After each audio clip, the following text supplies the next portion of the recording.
Lily, sweetie, are you still mad at Mommy? I turned away and continued to draw on the paper in front of me. That's beautiful work, sweetie. You're your mama's kid. I kept working. Mom, just leave me alone. I'm sorry, darling. I can't explain. I'll do whatever it takes to protect you. Grown-ups were so lame. They were always crying and saying the weirdest things. As Mom left the room, she turned to Mandy, my oldest sister. Take care of Lily for me while I'm gone, okay? As soon as I heard Mom leave, I said to Mandy, I'm going to go watch TV.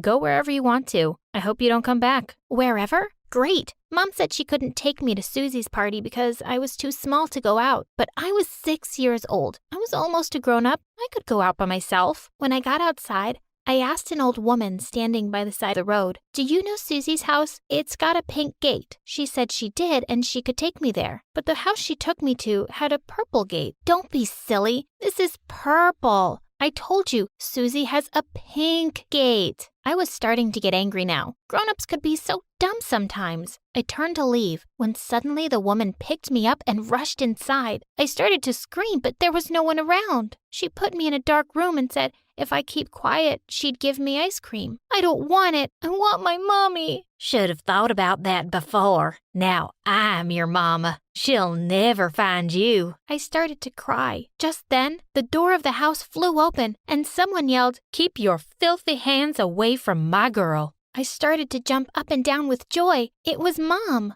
As the woman was taken away, my mom hugged me. How did you find me, Mommy? I was so scared. She said you'd never find me. She hugged me again and said, I'll always be able to find my little girl. I put a special little chip in her brain that tells me everything about her, so I never lose her. Hi, my name is Lily, and if you think you have an overprotective mom, wait till you meet mine. She can literally read my mind and can always track me down. She said that I'm too beautiful and can't go around by myself. When I was younger, I didn't know what that even meant. But before I continue, click like and subscribe. By the time I was 10, I had good grades in school and was the smartest kid in class. I could read books far above my age group, and I was better at math than Mandy. But my real passion was like my mom's, art. One day, my art teacher invited me to her house, saying she had some old canvases and paints I could use. I had just started working when the door burst open and Mom barged in, looking like a loony. Just what do you think you're trying to do with my child? You think I won't find her? Your little Lily is a prodigy. She's another Picasso,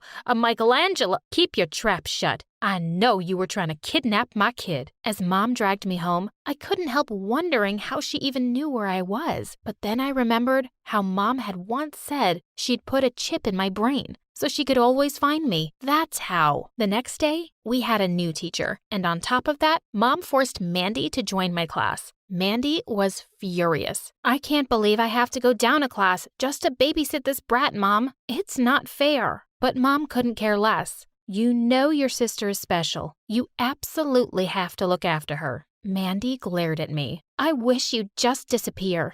Yeah, well, I wish you'd disappear too. Years passed, and every day Mandy had a new reason to be mad at me. She kept picking fights for the smallest things. If I made a good piece of art, Mandy yelled at me and called me a loser. In fact, sometimes she yelled at me if she could hear me breathe. It's not my fault what Mom decides. One day soon after I turned 14, Mandy threw a particularly horrible tantrum when Mom said she had to go somewhere, and Mandy had to stay back to watch me. You honestly can't expect me to cancel my date to watch her again. When Mom came back that evening, Mandy was still in a really bad mood. So she said she'd take us out for pizza and ice cream. We'll spend some time as a family. This is bad. No. Just then the pizza was served, but Mom slid under the table and said, we have to go, right now. But Mom, the pizza. Not a word, you two. Outside, now. As soon as she parked the car at home, she ordered us to go to our rooms and pack up. We're moving. But why, Mom? She never replied. Before the night was over, we were on the road, driving to God knows where. I didn't even get time to pack my art supplies. When I was younger, I thought my mom was cool, but now that I was 14, she was starting to get on my nerves. In our new city, Mom moved us to a house in an almost empty neighborhood. There was just one other family and they lived across the road from us. When the truck was unloading our stuff, a boy came out of the house. He stood there, staring at me, and then he yelled, "I'm sure you're not from this town because you're the most beautiful girl I've ever met." I felt blood rushing to my face, but Mom immediately pulled me inside and said, "Maybe we should have tinted windows." Mom, it's bad enough I have to share a room with Mandy in this weird place. I can't live in a black-windowed house. I have rights. Where's Mandy? Curious to know what she was up to, I snuck to our room. The door was slightly open. I peeked inside and gasped. She was looking at a picture and crying. "I miss you so much, my love. I have no one here." Watching her cry like that broke my heart. I threw the door open and rushed to her. "Don't say that, Mandy. You have me." Truth be told, I expected Mandy to throw me out of the room for spying on her, but instead she hugged me and said, "I know, and you'll always have me, Lil." And then, just like that, my sister and I were best friends. When school started, I was excited. At least now I had an excuse to get out of the house. Mandy spent hours getting dressed because she was determined to be one of the cool kids. "I'm going to stun them all, baby sis." The minute we walked in, someone whistled. I grinned at Mandy. Clearly, her effort was not wasted, but she looked angry. I was confused until I heard someone say, "The blonde girl is gorgeous." I was? Since when? But throughout the week, it became clearer that everyone thought I was beautiful. Add to the fact that everyone who saw my art wanted me to do a piece for them, and before I knew it, I was hanging out with the popular kids. By the end of the week, I'd been invited to 4 parties, even to the one the captain of the football team was throwing. You don't just make art. You are art. I need this masterpiece in my house. I was thrilled. I couldn't wait to go. All the guys were already telling me I had to dance with them. There was just one problem: asking Mom. That night over dinner, I waited for the right moment to bring it up when suddenly Mom said, "These parties are useless. You can't go." My jaw dropped. Every time I started to think my chip theory was crazy, she just convinced me it wasn't. How else could she know my thoughts?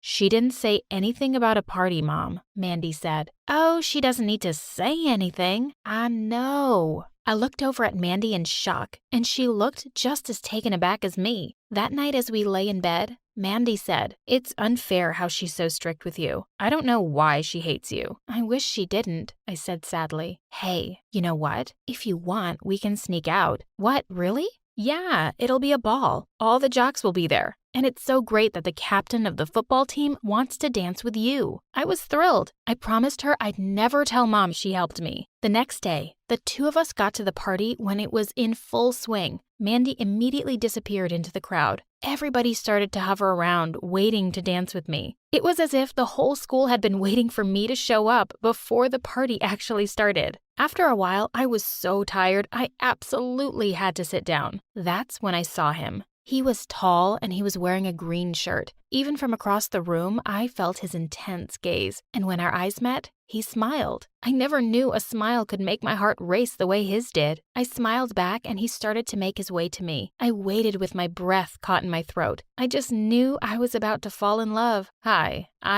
But before he could complete his sentence, the door flew open. "Lily, Lily, I know you're here. You are grounded for as long as you live." I gasped. "Oh no, Mom!" I was so mortified that I tried to duck under a table, but she knew exactly where to look for me. When I got home, I was shocked to see Mandy already there. She looked at me apologetically and whispered, "I'm sorry." As soon as I saw Mom there, I just ran. I don't know how she knew. Mom started to yell at us. Me for sneaking out and Mandy for not watching over me. If I've told you once, I've told you a billion times. I wanted Mom to admit that she was a psycho who'd put a chip in my brain. "How did you know?" "What? How did you know where I was?" "Don't ask questions, Lily. Just go to your room. You're grounded." I had to put a stop to this. I couldn't let Mom control me forever. There was only one person I could turn to, Mandy. That night, I told her my suspicions, and all she said was, "I don't know, kiddo. Mom really does seem to have it out for you.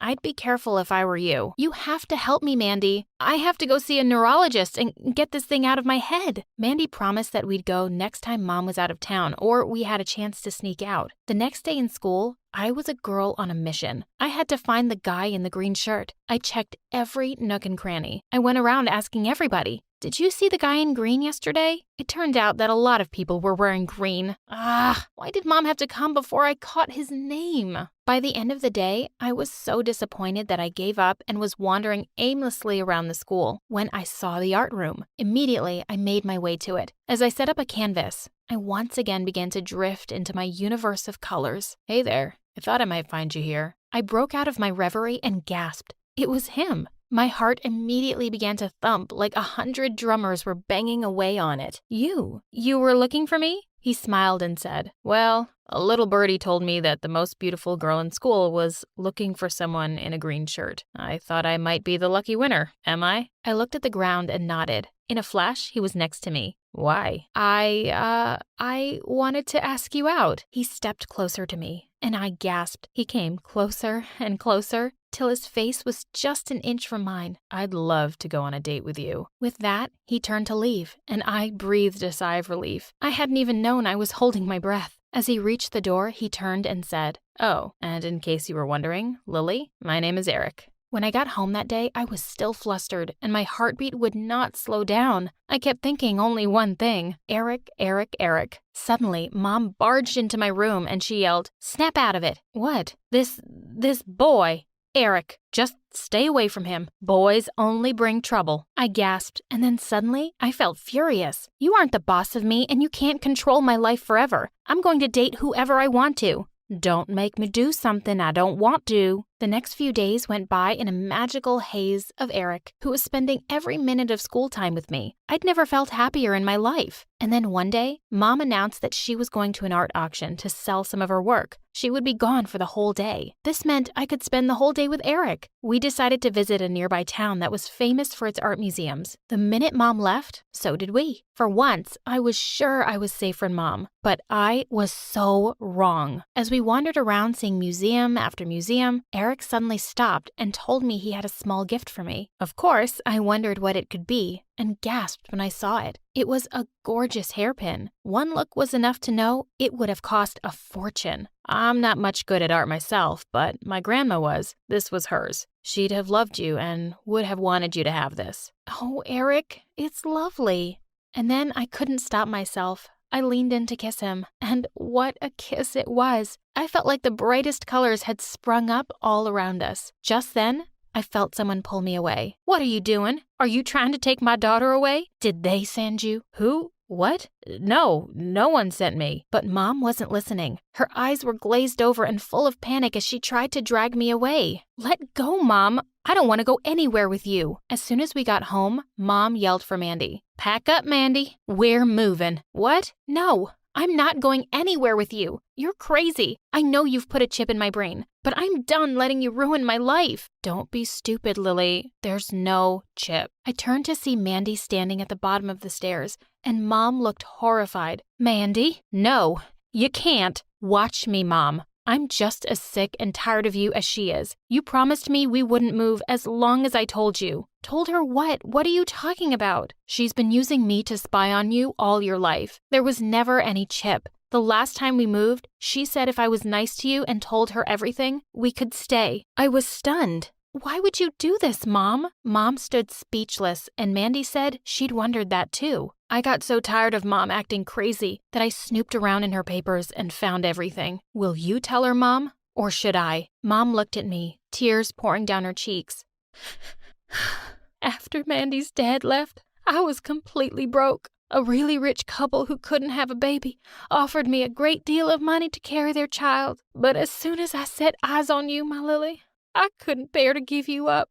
So I ran away with you both, and I've been on the run ever since, terrified they'd find you and I'd lose you. Me? You ran away with me? I looked at them in shock as the reality set in. My mother was not my mother. My real parents were out there somewhere. My whole experience had suddenly turned upside down. I refused to even acknowledge Mom's existence. She had stolen me from someone and used Mandy against me all this time. Eric convinced me that everything she had done was out of love and I needed to forgive her. Eventually I did, but only on the condition that she'd tell me who my real parents were. I needed to go see them. and they deserve to know what happened to me. My real parents were overwhelmed with joy to see me. I stayed with them for a few days, and they seemed like lovely people. They could give me the life every girl dreamed of, but something kept bothering me. I'm sorry you went through all this, but I have only one mother, and she's waiting for me.